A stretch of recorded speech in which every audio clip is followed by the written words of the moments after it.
NIPINI November som lego tunia ding look alian som leli aneu ni nga pan thum nga Tusukin a Beizah a Sehgawm masalo ding kwa om ding na hiam look alian som leli aneu som ni na yan a Beizah ding Sehgawm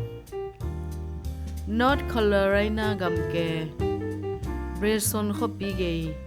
Greek smoking mountains tang pising hal sunga fontana tuihwal dung aton taiguk asaw lampi khat oma amin tak hi le Lakeview Drive hinapi in tual sung mi te in koi mahong tun lo lampi chi in amin vo u tual lampi pen pi tul le zani asaw leisung kivutin mual pang khat atun chiangin ko hom sung khat nokin bing khol zeu hi gamuk pol te in dola on tampi zangin avut let chiangin lampi wang suak the hi singkhut siam jaisu nung zuina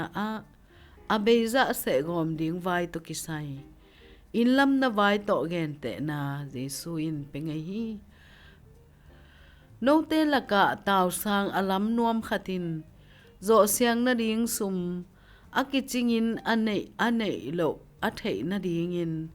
Tusukin a Beizah a Sehgawm masalo ding kwa om na hiam chi to bana gal sim na a Beizah ding a Sehgawm kumpi khat to zong gen te la hi ama uptak pi na le ama nung izui na hanga sumna beina omding chi ama to azin khom mi pi te in atel ding de na in to banga age na hi jaisu nung izui na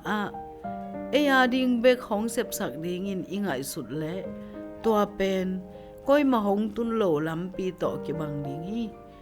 ayangin ama izui pen ama ading ma achi hi le ama ading le akumpi ga ma ding nung ta ding in mo na le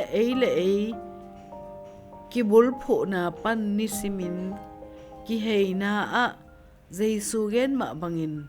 ising lam te ipok le to in na khem pe ki khel sakhi a Beizah ding se masak kol ham tanga hi na a hi zongin ama pen beipi tak sublo tak hi jaisu na uple na zui na hangin bang na sublo hiam bahangin to pa thei tak pi na le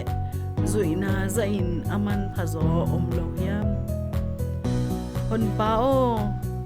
nadang hem pe usangin nang man phazo na hi manin nanga ding in hong nung ta sakin nang ma kong thei na sangin ahoi zo bang ma